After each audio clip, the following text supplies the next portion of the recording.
Welcome to E360 TV, the live streaming and on-demand destination for influential voices and enlightened audiences. We offer trending, grassroots, and purpose-driven content across a diverse range of interests. E360 TV is more than just watching programs.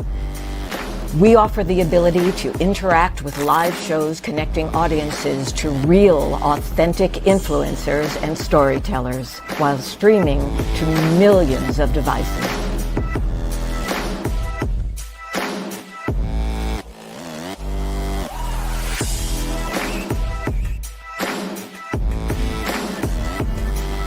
Real experiences. Raw conversation. One destination for it all. E360 TV. Hello, hello, hello. I have a question for you. Have you ever felt completely lost? You know, seeking purposeful direction that could and should propel your mission within your divine journey to that next level, but still it hasn't happened. Well, my name is Lauren Michaels Harris, and I'm the founder of P3, the Journey Series. People come to me because they're wounded. Many are scared, and even there are those who are bruised simply because they feel that they are increasingly, for whatever reason, losing their ability to dream. Now, this P3 program is not for a person who's just looking to start a business, no, but rather for those of you out there who have been on your journey and you've been navigating within your divine purpose, but you still desire to elevate to that level that you have not reached yet. If this is appealing, if this describes you, then I want to have a chat with you. I want to hear your story. So use the link below to get registered for your free seat at P3, the Journey Series. And let's get started, one story at a time. I'll see you inside. Click the link.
Good morning.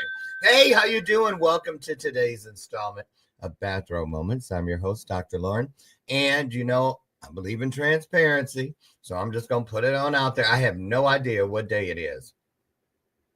And no, I'm not on my way to the home. It's not quite that time yet.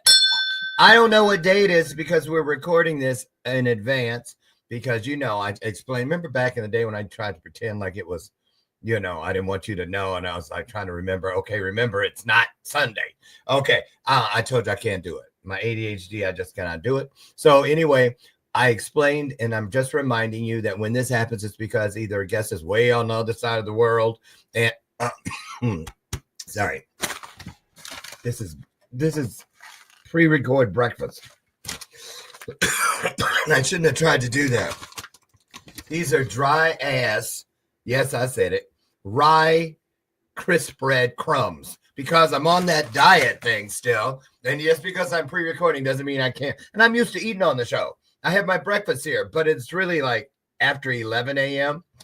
on a Sunday. That's all I can tell you. And so I still have to stick to it. So I was like, well, I got to have something that's not going to throw things off too much. From my healthy metabolic balance transformation, which, by the way, as of whenever this really is or was, see, there's the fun with pre-recording. Is it Tuesday or was it Wednesday? Anyway, right now, 26 pounds down since January 4th. So two more to go. So anyway, so this is a pre-record because either the guest is not on the other side of the world, but he has a life that doesn't allow for 8 a.m. Monday through Friday Central Standard Time. And when I think the story is more powerful than the block or the blockade, the speed bump, the pothole, whatever, we find a way to make it work. And that's why we're here getting it in. Okay. So no, I haven't started stringing my senior moments into one long banner of put me away. So you can put that away. Not happening. Lucy McGillicuddy Ricardo, my sidekick, my Ed McMahon, she's off because it's the weekend, her contract. She does not, she don't play that. So I'm drinking out of my meow mug. Okay. So that's what that's here. So I don't have announcements because all of the speaking gigs that I want to talk about are in the next week or so. And I know this isn't going to air in the next week or so. Wow, this is fun. Let me see. Genovia and Renee. That is going to be the sponsor, one of them. So up in the corner, see it? Right there. Grab your handheld device. That's code for phone or iPad or something. And or so they tell me. I'm not very techie. Take a picture of that. Scan it because Genovia Renee is there. Mother-daughter team out of New York City. I met last summer on tour there. And they gifted me some products, and boy, did that pay off for them, because here we are almost a year later, and I still use it. Now, right now, on this weekend, this Sunday, you think, oh, he didn't get up. He wasn't in hair and makeup because, first of all, I have no hair, and I don't wear makeup. But, bam, just like that, you might go, oh, my God, he's been to Peru. Look at the work he's had done. No, it was this. Genovia Renee. Scan it. And when you check out, put in BRM as your discount code for Bathrobe Moments, and they'll give you an additional 10% off your order. Okay, there you go. Thank you, Genovia Renee. I'll put that back up again before we leave today. Now, here we go. Today's guest. Why am I here on a Sunday? Because this story just really touched me. It really did. It caught me off guard, to be honest. I was a preemie myself, a little over 4 pounds, which was a big deal in 1962, back on a little place called Walnut Grove, right down the street from Nellie Olson and Laura Ingalls. I'm kidding. It wasn't that long ago. Y'all were just going to let me go there, huh? Anyway, talk to the hand. I heard that too. So anyway, listen, our guest today, he and his wife, okay, this is also what I love about this story. Brian Heilig's in the house, is that if you've read The Alchemist, or if not, you hear me refer to it all the time. My favorite line out of that book is, when we ignore a blessing, it becomes our curse. And sometimes what we think is a curse can become our blessing, right? And that's exactly what has happened with today's guest and this story. He became an author, born, no pun intended, from his son's traumatic birth experience. Yeah, Brian and his wife, Diana, they delivered their first child. His name is Grayson. He's now 7 years old. He has a little brother, Nathan, who is 5 years old. But at 26 weeks, Grayson decided, I can't wait any longer, and came on out. It was due to severe preeclampsia. I believe I'm saying it right. They were living in Cancun, Mexico, and he was little Grayson, only 12 inches long and weighed 1.6 pounds. Not even, oh boy. So, and little did Brian say, he said, little did he know that this dramatic event would also birth a joy for writing for himself. So he did that. He actually wrote this book that we're going to talk about today. There it is. Breathe, eat, poop, and grow. Oh, hey, I got the first 3 down. But that depends on who you ask. I'm kidding. I am not manifesting diapers for myself. Not yet. Anyway, look at that tagline. Our micro-preemie journey. So look at, I know you think that's some AI or something.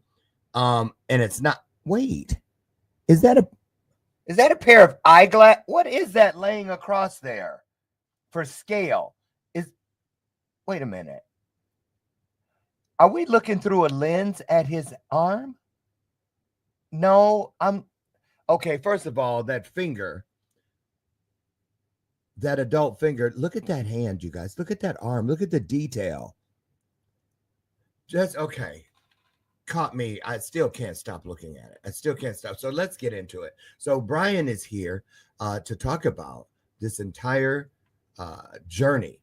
And we're going to find out how little Grayson is doing today. Not so little anymore. He's a thriving 7-year-old. So listen, today's guest has never been here before. So here's where you get to roll out the red carpet of invite.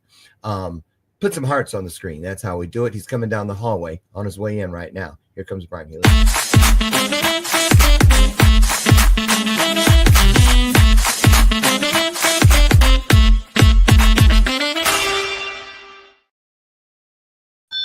How are you? I'm great. How are you doing? Good. Good. You must do this a lot. That's a nice little set you got behind you. It's all my wife. I knew you were going to say that. I knew you were going to say it. Looks great. It looks really great. So I'm assuming you do some of these shows from time to time. Yes. This is part of the mission, and that's speaking about what our journey was and hopefully to support other people. You live where today, Brian? Today we are in Orlando, a suburb outside of Orlando called Mineola. Mineola. Oh, it's mini. Micro, mini. I get it. I see that. I see the connection. I get it. So, well, here's what we do here on the show. Welcome, first of all. And thank you for coming in to shed some light on a lot of things. Looking forward to this. So one of the traditions here is, instead of reading long, drawn out, boring bios, I leave for about 60 seconds and give the guests a chance to just really create a vibe, a people mover, if you will, of purpose for us all to jump on, which will serve as the road we go down during this next 50-some minutes. So, easy way to get you there is this. What did you wake up with on your spirit today? What was on your heart that you thought, hey, you know what, if I get a chance, I'm going to throw this out into the world today. So here's your chance. I'm going to leave. I'll come back in. Take it away. All you. All right. Thank you. Well, guys, considering today is Sunday, talk about spirit. We were at church today, and that just reminds me of exactly why this story is even in print right now. So I'll never forget, years ago, pastor said, hey, have you ever asked God what he wants you to do with your life? And I never thought about that before. I thought it's all about me and what I want. But he said, let's do it. Close your eyes and ask God right now, what should you do with your life? And it was instant for me. It was write the book, speak about it, and transform lives. So I did step 1 in obedience, and I wrote the book. And now step 2 is what we're doing right now, which is talking about it.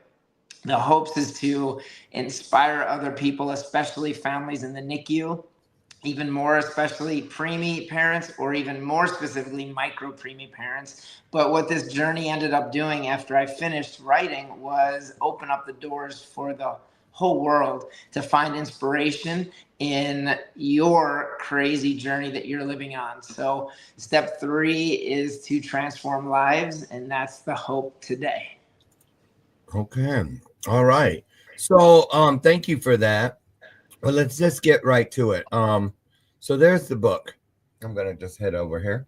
Um, let's talk about that arm. Let's get now that is not AI generated. That is No, an it's actual not. picture of Grayson's arm, I'm assuming. That's Is that correct. is that Diana's finger? Yes, it is.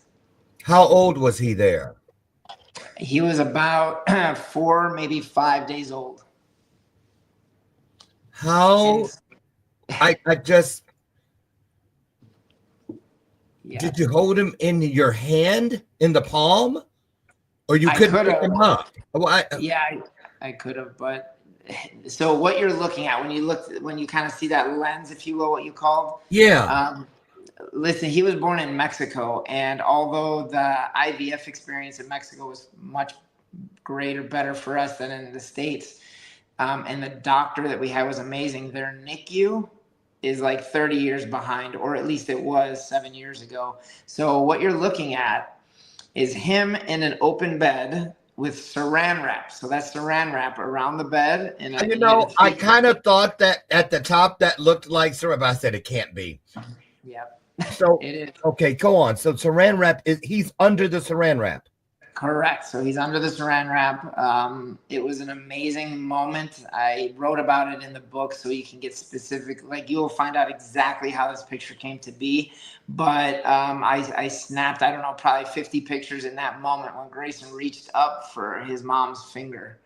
And I got it. And I knew without a shadow of the doubt years later that that picture is definitely going to be the cover.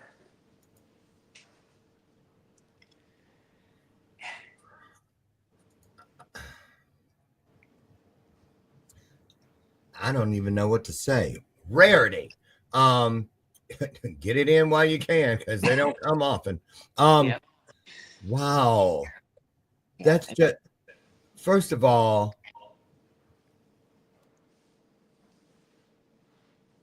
I don't know what to say. Do you get this a lot where somebody's like their mouth is just open and they don't know what to say? Yeah, it's telling you that it's, Grayson was 12 inches long and he weighed 1.6 pounds. People are like, oh, okay, but if you really consider that, think of a 12-inch ruler, you know, 12-inch ruler, and then what's a pound and a half? Like, I don't understand what a pound and a half is. That's like 4 bananas. And still people are like, okay, I got it. But when they see the picture, it just takes the words right out of their mouth, and they just can't fathom. I mean, his arm was like the size of a McDonald's French fry. The Right. little fingers are like, if you look at it, it's like little grains of rice. Right. Yeah. But yet and still, I see it looks like, if like a guy in the gym is ripped, you Yeah. can see, you see he's ripped. Yeah. Grayson, man, look at you, you are lean. Seriously. Yeah. But you can see his little elbow. You see every perfectly formed everything. Yep. Okay. Yeah. So let's just go there. Elephant out. Get out, elephant. Go out of this room. I want to know this. How did you not look at him and your heart start pounding? Yeah, well, like you were hanging over a cliff. How did your heart pound every time you were in his presence?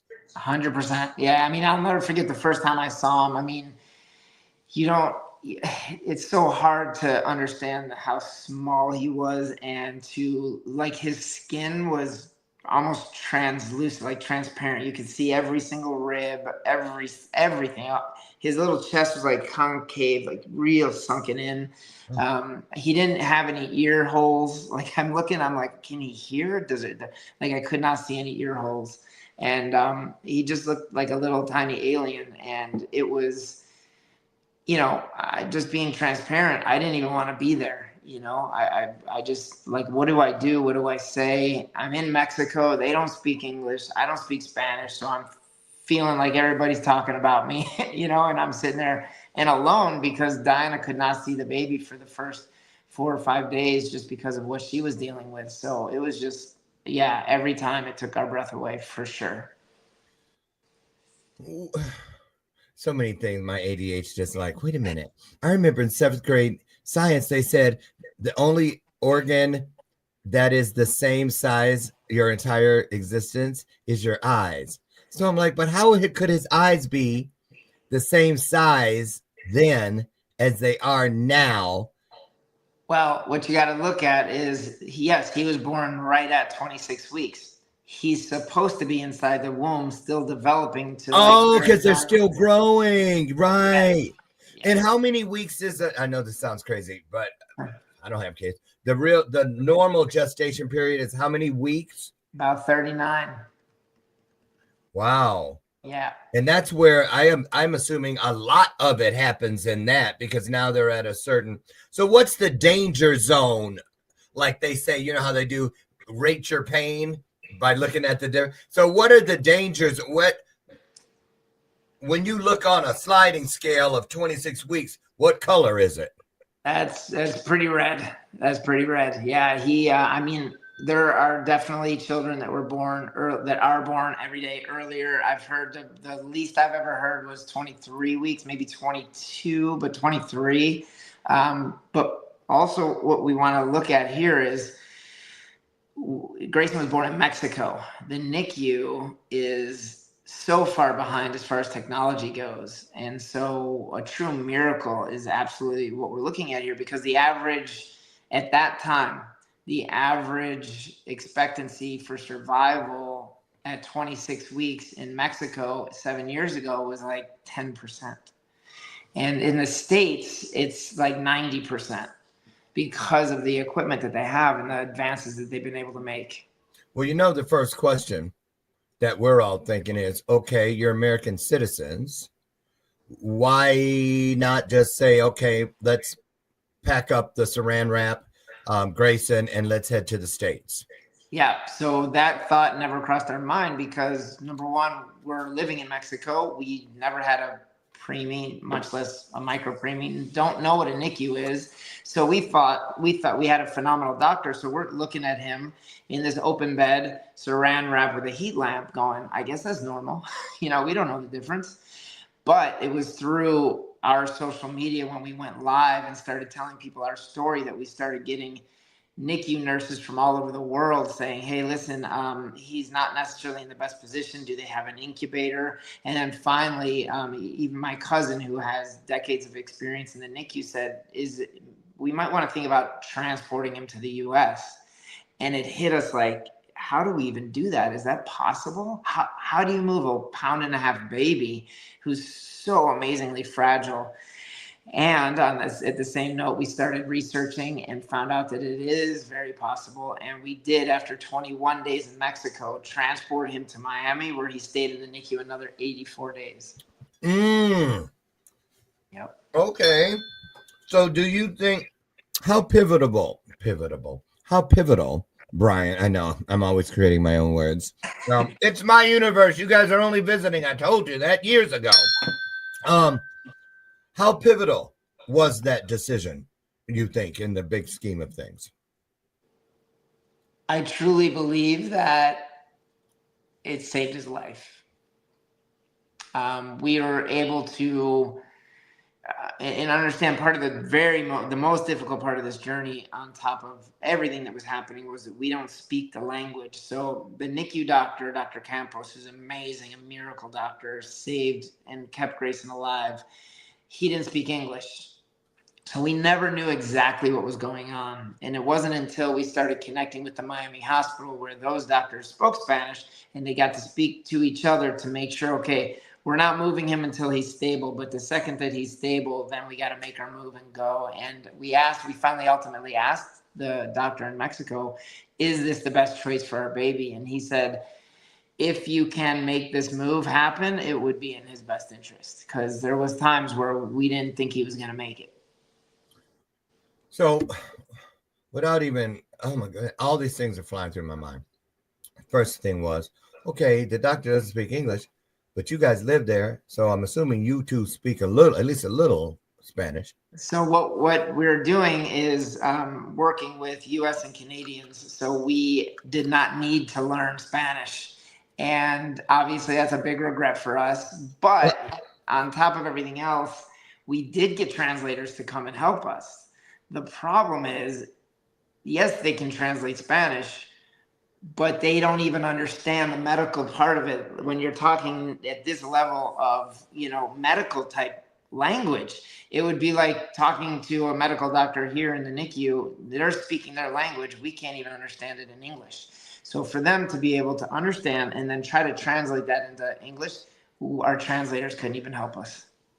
Okay. Something tells me that this next question is going to prove to be interesting. Probably never been asked. You might have. I doubt it. But I can hear it. It's a download. So I think I know. It's of a divine nature. Let's talk real quickly, if we could. Real quickly. Lord. Public school. Let's talk quickly about barriers, specifically communication barriers. Now, a lot of people, we've already hinted about some of the speed bumps, if you will, the potholes of the lack of. But what about the things that the communication barriers had no effect on? Those things that where it was clear that everybody was communicating. For instance, empathy, bedside manner, prayer, the things that you can only feel. You cannot touch, but you can certainly feel them. Any of those stand out where the literal language barrier had no effect at all? Yeah. It's almost like your own Tower of Babel a moment. It's so great that you're asking this, because there was a few key moments for sure, poignant moments, where Dr. Campos, luckily he's very expressive. So he uses his tone and his body language extremely well, which helped. It also makes his Spanish a lot faster, which didn't help. But he could sense our frustration. We could sense his frustration with the communication barrier. So we finally ended up with thumbs up or thumbs down. And that was kind of our communication on an hourly basis. And although that was okay, we're always praying for the thumbs up. When it was thumbs down, we didn't know how bad the thumbs down was. And finally, he did end up getting a translator. The problem with that translator is she was so literal because she was translating in the moment. There was no delay. So she just started translating literally. And you're talking about bedside manner. There was a point where, she said, okay, so Grayson is this, that, it's not good. He's probably going to die. And so what we're going to do is, blah, blah, blah. And she just kept going. And I'm like, what did you just, do you understand and she didn't even know what she was saying until she saw my face. And she looked at me and she was like, I'm so sorry. Then she went into, it was too late though, that it was already out of the bag. So you cannot unhear what you've already heard. You can't unhear that. And it was a devastating moment. I mean, it was absolutely crazy. So, wait a minute. Sorry. Was it a devastating moment or was it a pivotal moment? So that was a devastating moment. It was. Was there any piece of pivotal to it? Because you know what? The minute you said it, and I think I saw a glimpse of you, because you went back there just now, even now, and you probably always will. Grayson will be 60-some years old, and you'll still, that comes up, you're going to go back, transport it right to that moment. But it also, usually that's the moment where the portal of miracles opens up. So I got you. Because faith is a place. It is not a thing. Talk about that. When that moment really? No, not on my watch. So now you know where I was going, right? Got you. And I love it because you made me think of it. So in that moment, it was just me. Diana was in that ICU.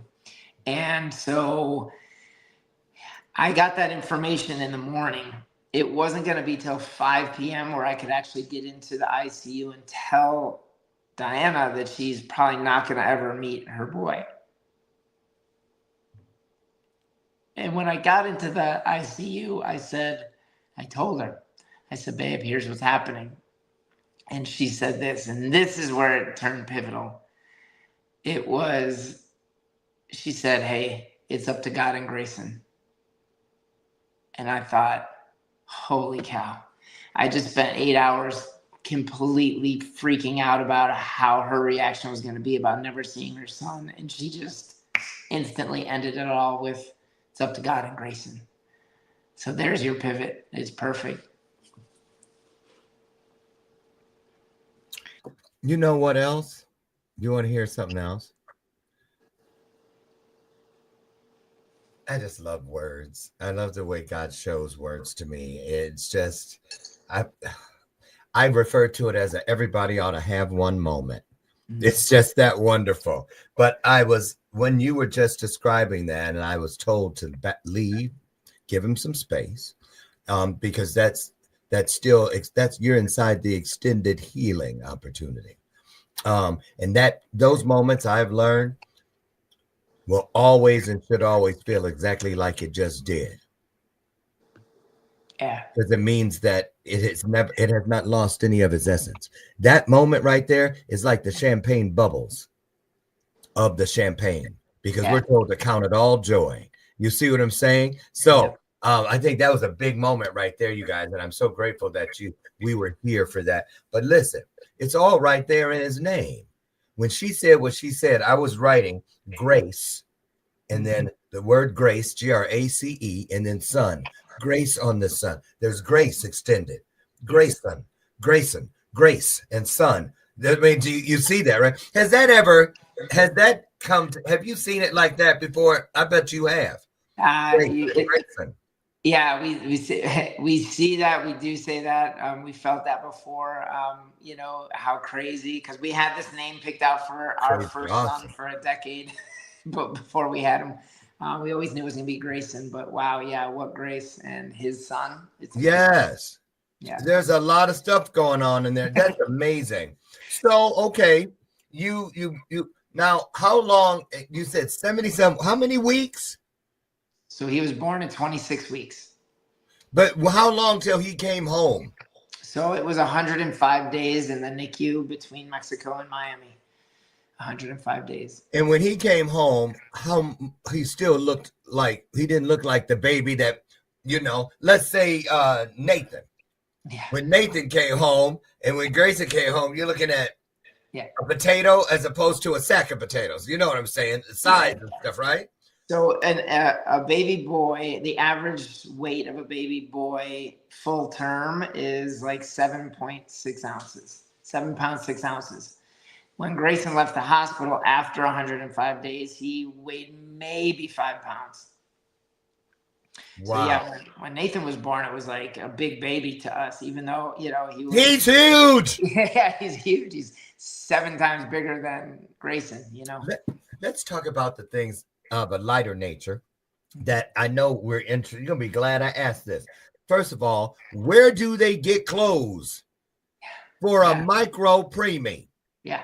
So it's funny because, you have your plan and your birth plan, and then God has his plans, right? So Diana had a matching outfit for Grayson, all ready to go and everything. And listen, that outfit wasn't going to fit until he was about 1. But a newborn, it would have. So what they make, micro-preemie, like onesies and so forth. There's Velcro everywhere, and it just opens up flat, because they've got wires and tubes and IV shunts. We forget about all that. I didn't even, almost bordering on TMI. Yeah, no, hey, I'm an open book. How did you let them, oh my God, get away from him. What are you doing? Yeah. The needle looks like a sword. Yep. I see it. And those tiny little needles in his foot and in his ankle, and he still has scars. Yep. To this day. How much does? Okay, I'm surprised I'm asking this. Okay. Huh? Why do I hear something saying you might be surprised at how much of this Grayson remembers? Is there an imprint? What does he know? I think so. There's another layer of Grayson, and that is that at 3 years old, he was diagnosed with autism. And that's a superpower. Yeah. When because I'm in there, and I'm telling you, it's a superpower. He's something, that's for sure. Okay. But so what happened was, well, the statistics show that kids born at 26 weeks have a 30% increased chance of developing autism. Okay. So he's dealing with life as a neurodivergent. So when we ask him things, it's not really, it's very literal. So I don't know that he, at this point in our communication level with him, that he can really have any type of remembrance or that we know. He knows that this is his book. That's And yeah. If you get it off my website, he actually signs it. If you're in the US, he signs it, so That's he knows. awesome. You go, Grayson, we got to sign a book, and he's like, okay. So he knows there's a book. He knows there's a story about him, but I don't know how much he actually remembers. You will watch what I tell. Now that's the two of you, correct? That is yeah, that's G. Is it? Yeah. Yeah, that's Grayson. I know, because he still looks like the Grayson from here. Oh, my buddy. Look at how little. That's called kangaroo care. Very important. Talk about that. What are we looking at here? So this is what they call kangaroo care, or skin to skin. Extremely beneficial for both the parents and the baby. Typically, you'll see mom doing it, and I urge, this is one of my things for micro-preemie dads or preemie dads, is I urge the dads to get in there more and do this skin to skin kangaroo care, because we always want to be like, no, just have the mom do it, but it's extremely important for both mom and dad. And so we set him on our chest. He's naked under there. He's on my chest, and you can see the monitors, everything calms down.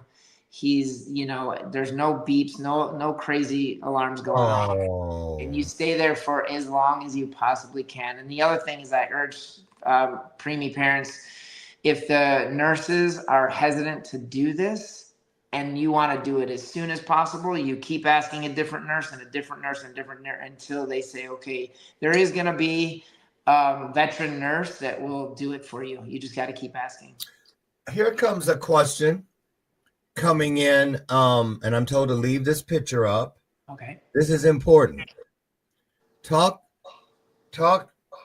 to, when you look at this picture, I'm being told to ask you,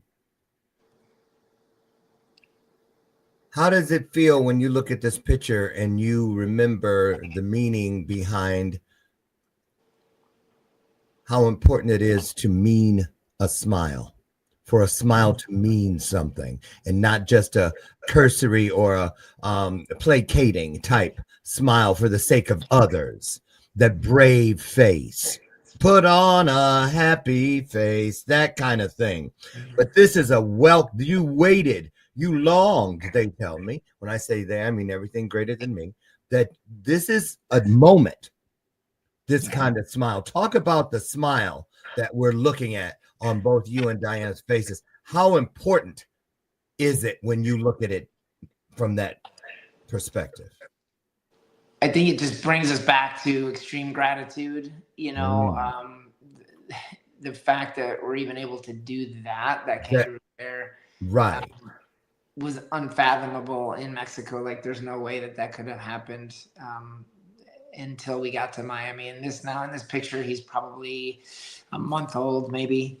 And so just to have that feeling, everything stops. It's just you and Grayson and God, and just being in that moment. There's no phones, there's nothing. It's just the only thing that in life that matters is Grayson, and the fact that he's actually surviving and thriving in that moment.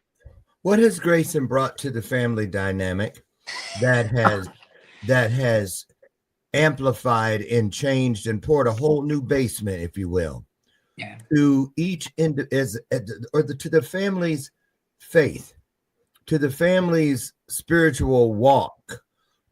Something he poured something that will serve beyond just the four of you. I can see how it is there for those who are on their way from the future. Nathan's children, Grace's children, should they have them. Do you ever look at it like, wow, look at this, look how big this is?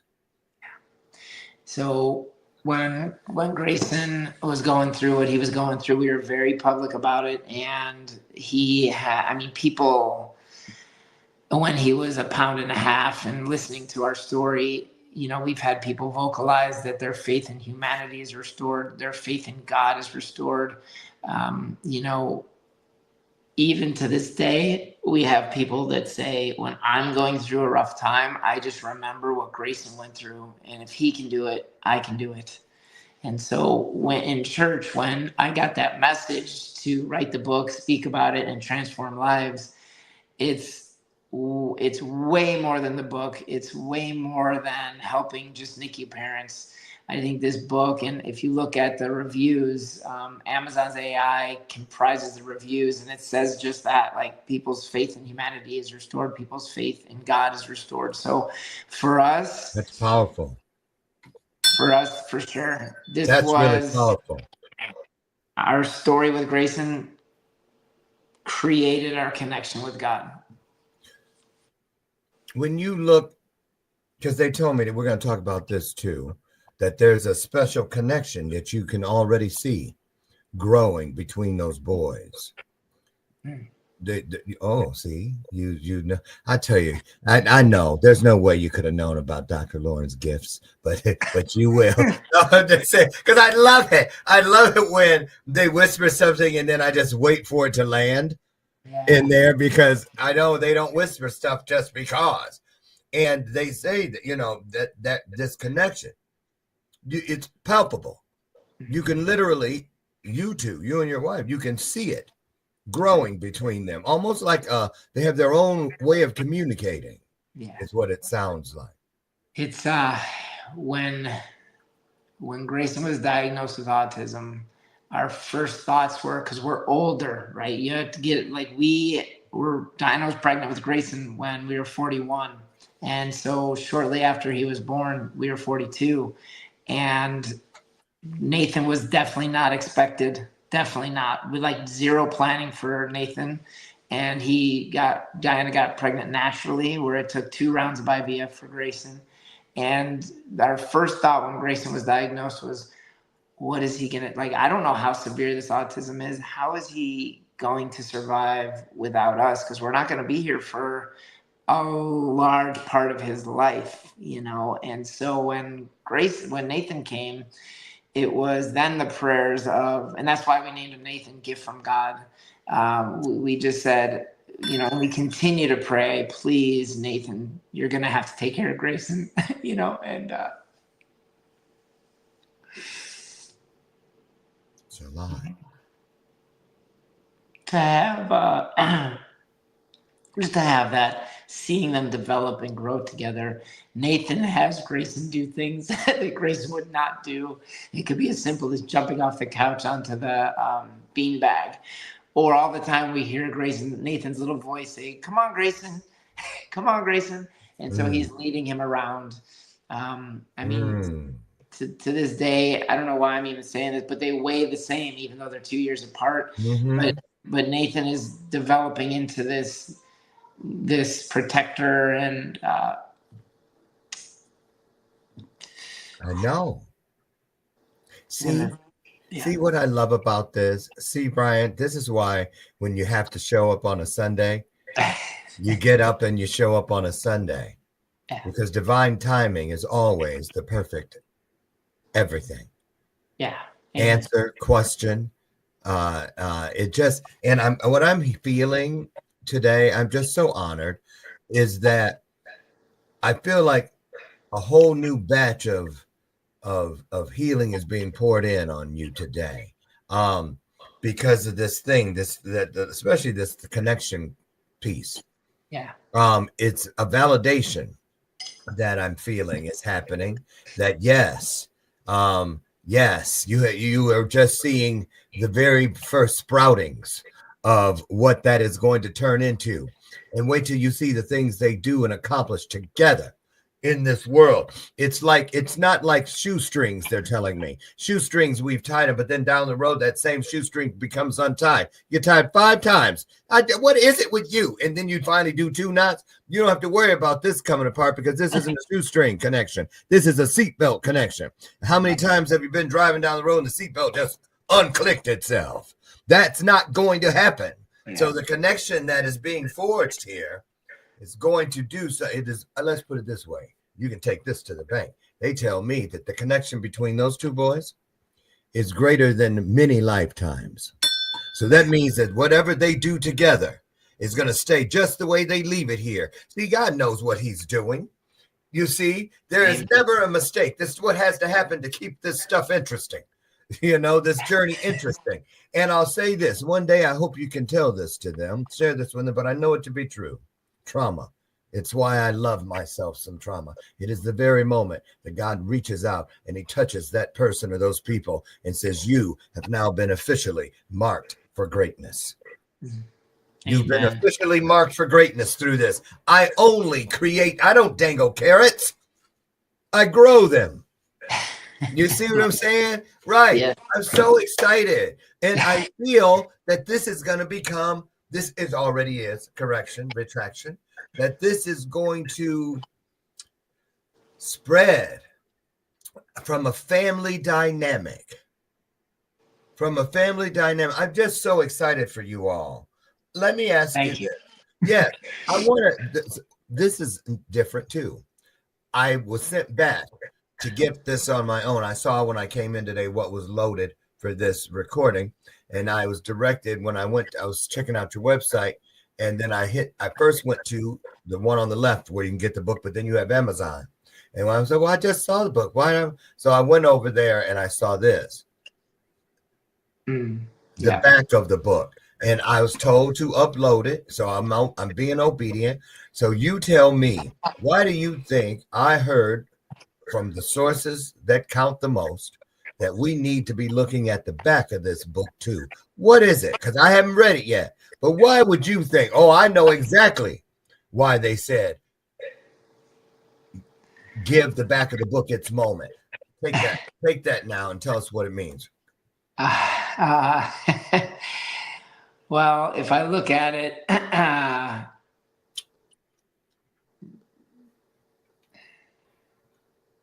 love this part. Within these chapters lie the echoes of countless sleepless nights, the whispered prayers, and the unwavering faith. They carried us through the darkest hours. Now, let me tell you what happened when you were reading that. Here's what I wrote down. We're going to go here next. Talk about, they show it to me like this.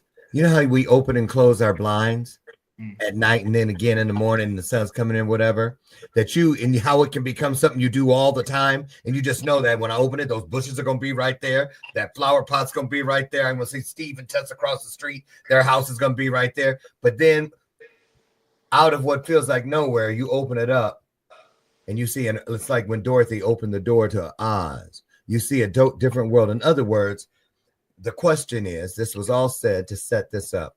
When did you open the blinds to your world and you were able to breathe that breath of, it's going to be okay. He's not going away. He's here. It's real. Was it when the Nathan miracle popped in? And when was it? When did you open the blinds? It was like, Diana, come look. Somebody replanted the whole front yard. That's been re-landscaped. Come look. That moment. The first moment that I have to tell you 2 moments. Okay. So the first moment I remember, I was in the hallway in Mexico. Grayson was in the NICU to the right, and Diana, her body shut down after delivery. She had to go to the ICU. So there's my whole world on one floor, Grayson in the NICU, Diana in the ICU. And there was this little chapel, and it was, I'll never forget, it's stark white. The floors were gleaming white. The benches were white, the walls were white, the windows were frosted white. There was a table was white, but these beautiful flowers were there, fragrant, blooming. And I remember feeling like I'm all alone. My whole world is right here, and anything could happen at any moment. And I looked down, and then I looked up to the left, and there's one painting in the whole entire place. And it's this rustic wood frame with gold flecking, and it's a picture of Jesus. And I thought, wait a minute, I'm not alone. And here starts our path toward him. And the second part that I know to tell to really make sure to answer your question when we open up the windows and there was a whole new world out there was the moment they put him in a proper incubator in Miami. It's automatic, so it starts slowly shutting and he's locked into this incubator. As soon as that went down, I had a release, like he's gonna make it. Wow.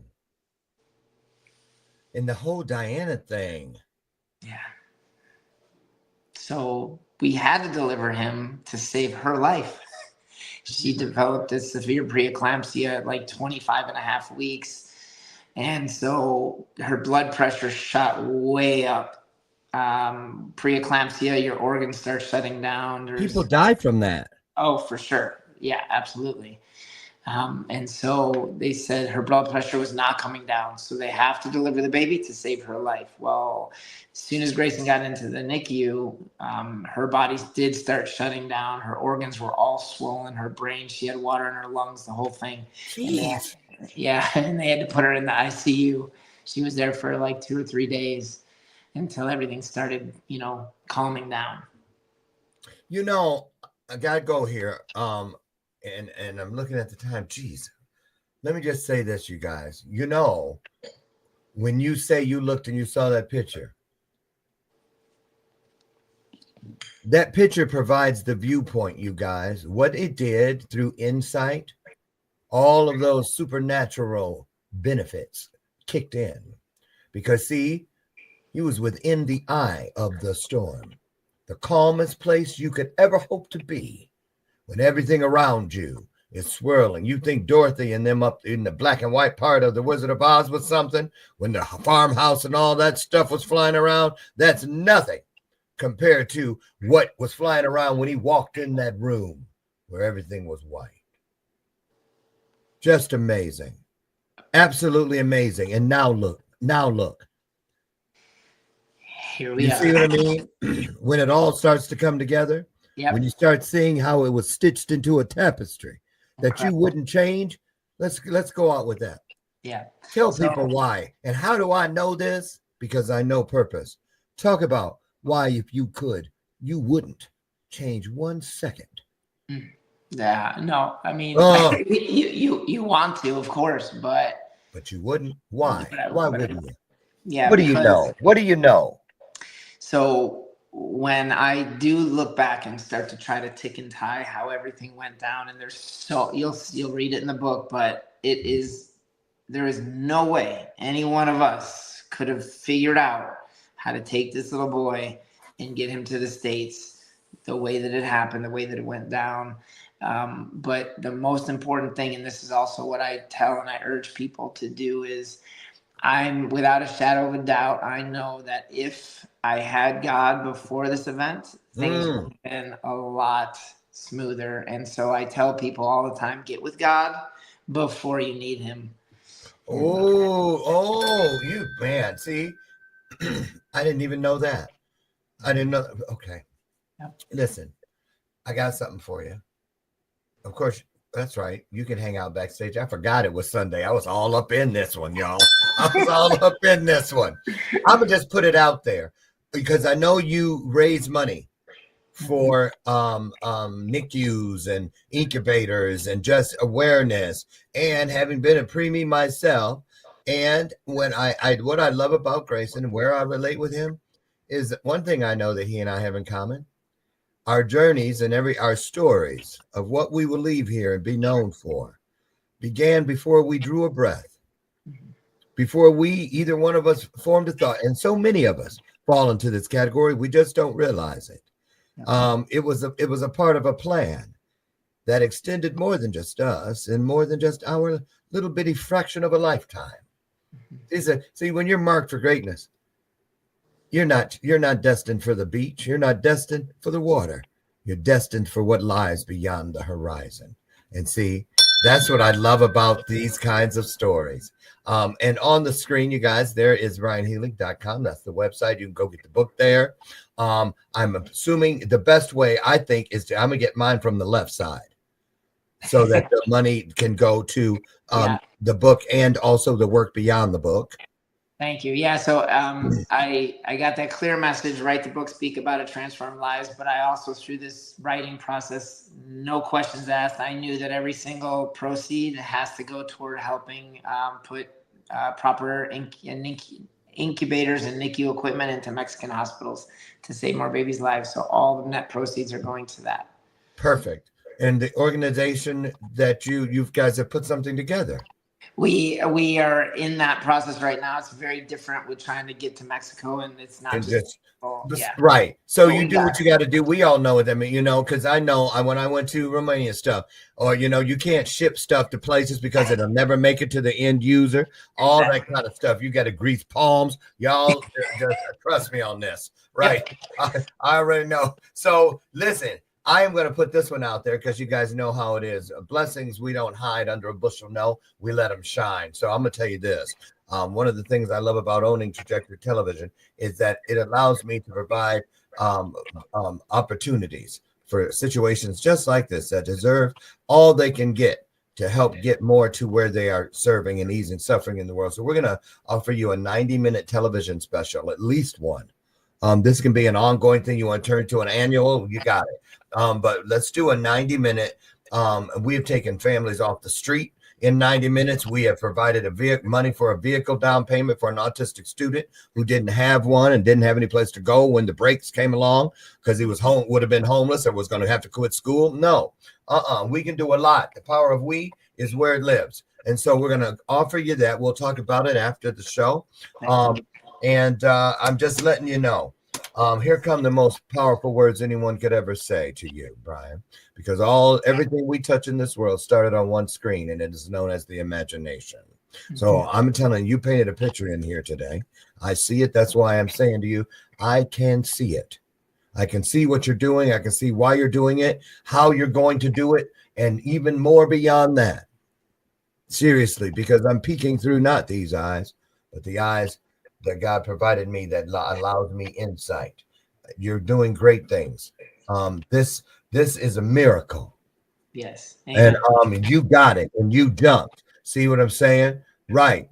Right. I just so honored. Thank you so much. Seriously, great job. Great job. You. Appreciate you. Yes. So you guys, there it is. There's more to come. I'm going to let you know when we are going to stage this. And I'm going to count on all of you to come aboard and let's change some lives and ease some suffering in the world. Okay. Now, in the meantime, get out of here. Get out of here. Go and do whatever you must do to find a little higher piece of yourself today. It takes one E and one R. You're already great. Make it greater. You're already kind. Make it kinder. You're already strong. How are you going to become stronger? Right? Let that be the goal for today. I'm Dr. Lauren. Now, remember, God willing, I'll meet you tomorrow morning out over the front porch where we can have another illuminated conversation. And do not, whatever you do, no, don't let my screen door slam on the way out of here. And remember, Dr. Lauren absolutely loves you. I do. And there ain't a damn thing you can do about it. Now go on. Have the best day ever. Great job, Brian. Thank you so much. Thank you. Thank you so much, you guys. See you soon. Thank you. Bye-bye.